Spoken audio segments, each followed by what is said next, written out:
जय श्री हरि विष्णु, जय मां लक्ष्मी। दोस्तों, एकादशियों में सबसे बड़ी एकादशी कहे जाने वाली अजा एकादशी 10 सितंबर 2023 को पड़ने जा रही है। और यदि आप भी आपके घर की सुख शांति, संतान की कमी और धन की कमी या कर्ज से परेशान है, या आपका भाग्य आपका साथ नहीं दे रहा है, तो दोस्तों, अजा एकादशी का दिन आपके लिए बेहद महत्वपूर्ण और खास होने जा रहा है, क्योंकि इस दिन राजयोग, अमृत सिद्धि योग और साथ ही धन लक्ष्मी जैसे कई बड़े योग बन रहे हैं। और इस दिन भगवान श्री हरि विष्णु सब पर अपनी कृपा बरसाने वाले हैं। इसलिए दोस्तों, अगर आप भी भगवान विष्णु और मां लक्ष्मी जी से इस दिन जो भी सच्चे दिल से मांगेंगे, वो मनोकामना आपकी जरूर पूरी होगी। और दोस्तों, अगर आप इस दिन केले के पेड़ से जुड़े इस चमत्कारी और 100% सटीक और असरदार उपाय को कर लेते हैं, तो आप देखेंगे कि कुछ ही दिनों में आपकी सभी समस्याओं का हल संपूर्ण रूप से हो जाएगा। दोस्तों, एक साल में करीब 24 एकादशी पड़ती है और 10 सितंबर को पड़ने वाली एकादशी सभी एकादशियों में सबसे बड़ी मानी जाती है। और इस एकादशी पर आपको केले के पेड़ से जुड़ा ये उपाय जरूर करना चाहिए, जो कि आपकी किस्मत बदल देगा और आपको बना देगा माला माल और धनवान। साथ ही इस एकमात्र उपाय से आपके सभी दुखों का नाश हो जाएगा। इसलिए दोस्तों, वीडियो को आखिर तक जरूर देखें। और दोस्तों, अगर आप भी अपने जीवन में भगवान श्री हरि विष्णु की कृपा पाना चाहते हैं, तो इस वीडियो को लाइक करें कि कमेंट में जय श्री हरि, जय मां लक्ष्मी लिखना न भूलें। दोस्तों, भाद्रपद के कृष्ण पक्ष की एकादशी को अजा या जया एकादशी के नाम से जाना जाता है। अंग्रेजी कैलेंडर के अनुसार इस बार अजा एकादशी का व्रत 10 सितंबर 2023 रविवार को रखा जाएगा। धार्मिक मान्यता अनुसार यह दिन भगवान की कृपा पाने और इस एकादशी का व्रत करने से पिशाच योनि छूट जाती है। इस एकादशी व्रत से जप, दान तथा यज्ञ आदि करने का फल सहजता से ही प्राप्त हो जाता है तथा 1000 वर्ष तक स्वर्ग में वास करने का वरदान मिलता है। जया या अजा एकादशी व्रत करने से जीवन की हर तरह की परेशानियों से मुक्ति तथा जाने अनजाने में हुए सभी पाप खत्म हो जाते हैं। यह एकादशी व्रत मोक्ष मिलता है तथा दोबारा मनुष्य जन्म नहीं लेना पड़ता। अतः इसे अजा एकादशी भी कहा जाता है। तो आइए दोस्तों, बात करते हैं अजा एकादशी के दिन केले के पेड़ से जुड़े उपायों के बारे में, जो आपकी किस्मत चमका देंगे। दोस्तों, केले के पौधे की पूजा से बृहस्पति देव प्रसन्न होते हैं। तो अगर आप एकादशी के दिन केले के पौधे की जड़ में चंदन की कुछ ढलियां ढाल दें, जैसे चंदन के वृक्ष की ढलिया यानी चंदन की छोटी छोटी लकड़ी जो होती है, उसका भी प्रयोग कर सकते हैं। आप 9 ढलिया लेकर अगर पीले धागे में बांधकर केले के पौधे में अर्पित करते हैं, वह धागे आपको तने में बांध देने होते हैं। इससे आपके जीवन में धन का आगमन होता है, व्यापार में वृद्धि होती है, आपकी आय में वृद्धि होती है। अगर आप ये उपाय करते हैं तो धन का आगमन आपके जीवन में बना रहता है। तो यह गुरुवार के दिन करना है। सुबह के समय पहले आप स्नान इत्यादि करने के बाद जल अर्पित कर दीजिए और उसके बाद 9 छोटी छोटी ढलिया जो चंदन की लकड़ी की हो तो बहुत अच्छी बात है। अगर आपके पास चंदन की ढली उपलब्ध ना हो तो आप गोपी चंदन भी 9 टुकड़े 9 धागों में बांधकर टांग सकते हैं। यह आपके मन की सभी कामनाएं पूर्ण कर देता है। दोस्तों, एकादशी के दिन केले की जड़ में पानी के साथ अगर हल्दी चढ़ाई जाए, जैसे थोड़ा सा जल लीजिए और उसमें थोड़ी सी हल्दी ढालिए, और यह अगर आप जड़ में अर्पित करते हैं ओम ब्रीम बृहस्पतये नमः इस मंत्र के जप के साथ, तो आपका भाग्य तेज होता है। और अगर आपका भाग्य साथ नहीं देता है, आपको नौकरी मिलने में कोई बाधा आ रही है या आपके व्यापार में तरक्की रुकी हुई है, तो आपको केले के पौधे में हल्दी वाला जल जरूर अर्पित करना चाहिए। एकादशी के दिन अगर आप ऐसा करते हैं तो बहुत ही शीघ्र आपके जीवन में परिवर्तन होता है। दोस्तों, जो लोग अपनी जिंदगी में बहुत अधिक परेशान हैं, आपका कोई भी काम नहीं बन रहा है और आप हर तरफ से परेशान हैं, घर में भी आपकी परेशानी है, आप बाहर जहां काम करते हैं वहां भी आपको बहुत अधिक दिक्कतें आ रही हैं, तो आपको चाहिए कि एकादशी के दिन केले के पेड़ की जड़ में थोड़ा सा गुड़, भीगी हुई चने की दाल डालकर अर्पित कीजिए। तो जल के पात्र में आपको थोड़ा सा गुड़ डाल देना है और उसमें ही थोड़ी सी भीगी हुई चने की दाल डालकर बृहस्पति देव को यानी कि केले के पौधे में आपको अर्पित करना है। यह आप कुछ बृहस्पतिवार ही करेंगे तो बृहस्पति भगवान की कृपा आप पर होगी और आपके जीवन में जो भी काम आपके नहीं पूरे हो रहे थे, वह सभी काम पूरे होने लग जाते हैं। अगर आप किसी नए काम की शुरुआत करने जा रहे हैं, कोई नया व्यापार शुरू करने जा रहे हैं, शिक्षा शुरू करने जा रहे हैं, या फिर आप कोई भी ऐसा काम करना चाहते हैं जिससे आप चाहते हैं कि कोई रुकावट ना आए, बहुत ही शीघ्र पूर्ण हो जाए, तो आपको चाहिए कि एकादशी के दिन केले के पेड़ में जल के साथ थोड़ी सी चीनी मिलाकर अर्पित कीजिए। तो पात्र में ही आपको चीनी ढाल देनी है और भगवान बृहस्पति देव का मंत्र बोलते हुए वह आपको अर्पित करनी है, या फिर ओम नमो भगवते वासुदेवाय नमः इस मंत्र के जाप के साथ भी आप यह जल अर्पित कर सकते हैं। यदि आपकी जिंदगी में बहुत अधिक मुश्किलें हैं, मतलब आप समस्याओं से घिरे हुए हैं, कर्ज से घिरे हुए हैं, मांगलिक कार्य आपके घर में रुके हुए हो, किसी भी प्रकार का शुभ कार्य आपके जीवन में नहीं हो रहा है, घर में अगर शादी ब्याह है वह भी आपका ठीक से नहीं होता है। कई बार क्या होता है कि हम घर में एक छोटा सा हवन भी बिना कलेश के नहीं करवा पाते हैं। इस तरीके की स्थिति घर में होती है, मतलब बहुत अधिक नकारात्मक ऊर्जा अगर आपके जीवन में है, आपके घर परिवार में है, तो आपको चाहिए कि केले के पेड़ की जड़ों में 2 हल्दी की साबुत गांठें रख दें। ऐसा अगर आप इस एकादशी पर करते हैं तो बहुत ही शीघ्र आपके जीवन से यह जो समस्या है कि आपका हर कार्य निर्विघ्न पूरा नहीं हो पाता है, आपके सब कार्यों में कलह क्लेश होता है, इससे आपको मुक्ति मिलेगी। अगर आप मंदिर में जाकर पूजा कर रहे हैं, मंदिर में केले का पौधा है और वहां आप पूजा कर रहे हैं, तब तो हल्दी की गांठ आप वहीं पर छोड़ दीजिए। लेकिन अगर आप घर में करते हैं तो एकादशी को आपको साबुत हल्दी चढ़ानी है, और जब ये इकट्ठा हो जाती है तो आप वह ले जाकर जल में विसर्जित कर दीजिए, या फिर आप मिट्टी में ही अपने घर में जो गमले हैं उसमें इस हल्दी की गांठ को दबा सकते हैं। दोस्तों, अगर आप धन के अभाव में परेशान हैं या आप बहुत अधिक अमीर बनना चाहते हैं, धन किसको नहीं चाहिए, धन तो सबको चाहिए। आप कितने भी धनवान हो फिर भी ऐसा लगता है कि धन की अभी और भी कमी है। अगर आप धनवान बनना चाहते हैं तो एकादशी के दिन केले की जड़ में 1 रुपये का सिक्का आपको दबा देना है।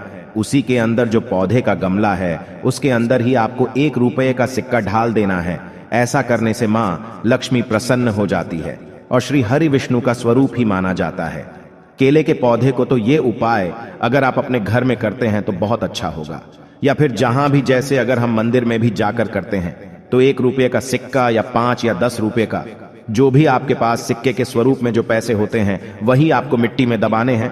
तो ध्यान यही रखना है कि कोई आपको उस मिट्टी में सिक्का ढालते हुए देखे नहीं, क्योंकि कई बार क्या होता है, आप सिक्का चढ़ाकर आए, किसी और ने उसे निकाल दिया तो इसका भी फल नहीं मिलता है। तो जब आप सिक्का चढ़ाकर आते हैं, मतलब दबाकर आते हैं, अगर मंदिर में जाकर कर रहे हैं, तब आपको यह ध्यान रखना है घर में पौधा है, तब तो आराम से गमले की मिट्टी में ढाल दीजिए और फिर आप उसको छोड़ दीजिए। सिर्फ एक ही बार ये उपाय करें और आप देखें आपके जीवन में चमत्कारी रूप से धन का आगमन होता है। जो भी कार्य आप कर रहे हैं, चाहे छोटा सा ही व्यापार है, आपका वह व्यापार बहुत जल्दी तरक्की करता है। नौकरी में भी आपको प्रमोशन मिलता है, धन आगमन के रास्ते आपके जीवन में खुलने लग जाते हैं। दोस्तों, यदि आपके शादीशुदा जीवन में बहुत अधिक परेशानी आ रही है, दांपत्य जीवन बहुत अधिक परेशानी में है, तो आपको चाहिए कि एकादशी के दिन जैसे केले के पेड़ की पूजा जो आप कर रहे हैं, तो ऐसे में आपको केले के पेड़ पर हल्दी की गांठ अर्पित करनी है और भीगे हुए मुनक्के चढ़ाने हैं। और जल तो आप चढ़ा ही रहे हैं, हल्दी चढ़ा रहे हैं, उसके साथ ही आपको 2 गांठ साबुत हल्दी की ढाल देनी है, और जो भीगे हुए मुनक्के होते हैं वह भी चढ़ाने चाहिए।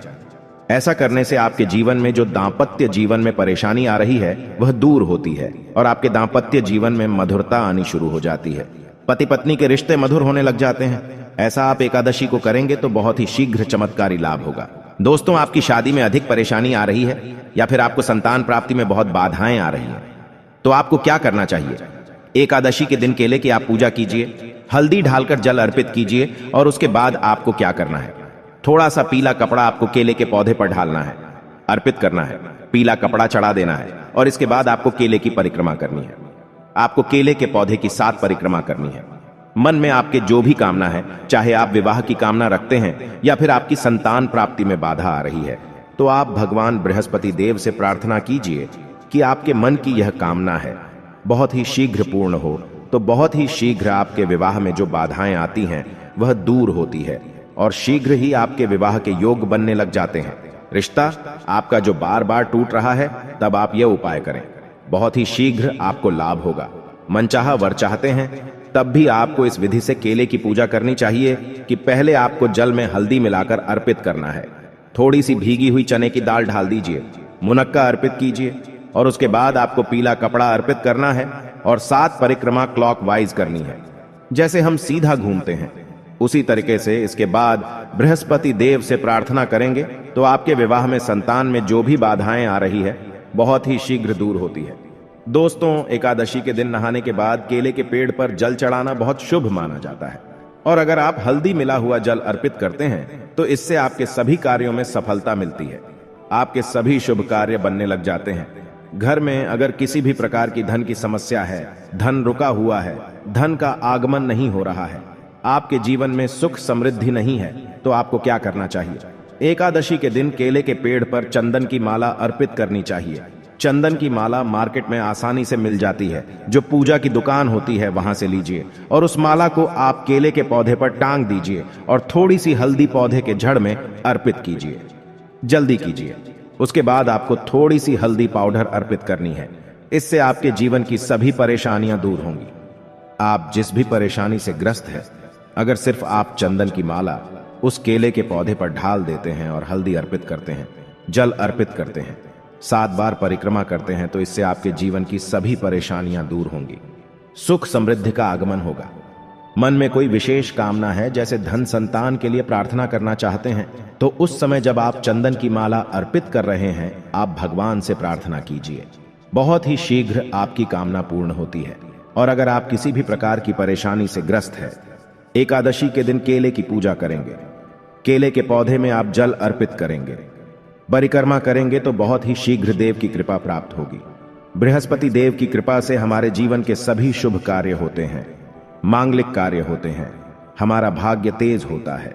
तो आइए दोस्तों, अब सुनते हैं अजा एकादशी की व्रत कथा, जिसको सुनने मात्र से आपकी सभी मनोकामनाएं पूरी हो जाएंगी। अजा एकादशी की कथा सबसे पहले भगवान श्री कृष्ण ने युधिष्ठिर को सुनाई थी, जो इस प्रकार है। पौराणिक कथा के अनुसार एक राज्य में हरिश्चंद्र नाम का एक चक्रवर्ती राजा रहता था। किसी कारण से राजा ने अपना राज्य छोड़ दिया और अपनी पत्नी, बच्चे व खुद को भी बेच दिया। इसके बाद राजा हरिश्चंद्र एक चांडाल के यहाँ काम करता था और मृतकों के वस्त्र लेता था। वह हमेशा सत्य के मार्ग पर चलता रहा और जब भी अकेला होता था तो अपने दुखों से मुक्ति पाने का रास्ता ढूंढता था। वह सोचता था कि क्या ऐसा करे जिससे उसका उद्धार हो सके। वह काफी समय तक अच्छे कार्य करने में लगा रहा। एक दिन वह चिंतित होकर बैठा था, तभी गौतम ऋषि वहां आए। राजा ने उनको प्रणाम किया और अपने दुखों से मुक्ति पाने का रास्ता पूछने लगा। तब ऋषि ने कहा कि तुम भाग्यशाली हो, क्योंकि आज से 7 दिन बाद भाद्रपद कृष्ण एकादशी यानी अजा एकादशी व्रत आने वाली है। तुम इस व्रत को विधि पूर्वक करो तो तुम्हारा कल्याण होगा। और इतना कहने के बाद गौतम ऋषि वहां से चले गए। 7 दिन बाद उस राजा ने अजा एकादशी का व्रत रखा और ऋषि के बताए अनुसार ही भगवान विष्णु का विधि विधान से पूजन किया और पूरी रात जागरण किया और अगले दिन सुबह पारण करके व्रत को पूरा किया। इसके बाद भगवान विष्णु की कृपा से राजा के सारे दुख समाप्त हो गए और स्वर्ग से पुष्प वर्षा होने लगी।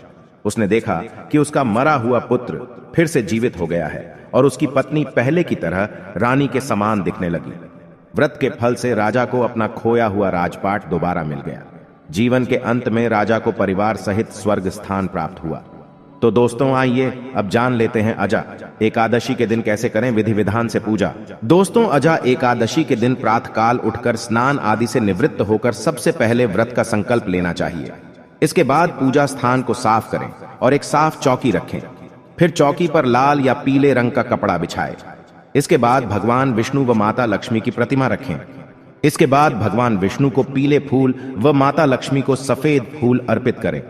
साथ ही दूध से बनी खीर का भोग जरूर लगाएं, क्योंकि श्री हरि विष्णु जी को तुलसी अति प्रिय है। फिर विधि विधान से पूजा करें। पूजा के दौरान आरती करें और इस दिन अजा एकादशी की कथा जरूर पढ़नी चाहिए।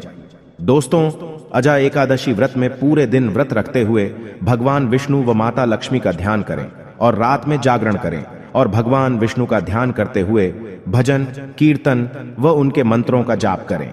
इसके बाद अगले दिन मुहूर्त के समय व्रत पारण करें। दोस्तों, अजा एकादशी पर इन बातों का आपको जरूर ध्यान रखना चाहिए। एकादशी के पावन दिन चावल खाने से बचना चाहिए। ऐसा माना जाता है कि इस दिन चावल का सेवन करने से व्यक्ति का जन्म किसी रेंगने वाले जीव की योनि में होता है और व्रत करने वाले व्यक्ति को इस दिन शारीरिक संबंध नहीं बनाने चाहिए और ब्रह्मचर्य का पालन करना चाहिए। इसके अलावा इस दिन किसी भी महिला का अपमान नहीं करना चाहिए। ऐसा करने से माता लक्ष्मी नाराज हो जाती है। हालांकि सिर्फ इसी दिन ही नहीं, व्यक्ति को कभी भी महिलाओं का अपमान नहीं करना चाहिए। एकादशी के दिन किसी भी प्रकार का तामसिक भोजन जैसे मांस मदिरा का सेवन नहीं करना चाहिए। ऐसा करने से व्यक्ति को तमाम तरह की परेशानियों का सामना करना पड़ सकता है। अजा एकादशी का व्रत करने वाले व्यक्ति को सोना नहीं चाहिए। तो आइए दोस्तों, अब जान लेते हैं कुछ और महत्वपूर्ण उपाय जिनको आपको एक बार इस एकादशी पर जरूर करना चाहिए। केसर और चंदन का उपाय। भगवान विष्णु और लक्ष्मी पूजा में चंदन और केसर का विशेष महत्व होता है।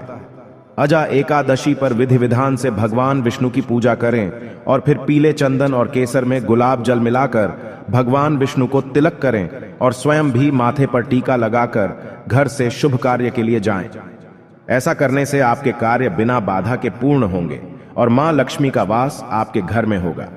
पान के पत्ते का उपाय। अजा एकादशी पर पान के पत्ते पर रोली या फिर कुमकुम से श्री लिखें और ये पत्ते विष्णु भगवान को अर्पित करें। पूजा पूर्ण करने के बाद ये पत्ते लाल कपड़े में लपेटकर अपनी तिजोरी में रख लें। ऐसा करने से आपको नौकरी में नए नए अवसर प्राप्त होते हैं और आपके बिजनेस में भी लगातार वृद्धि होती है।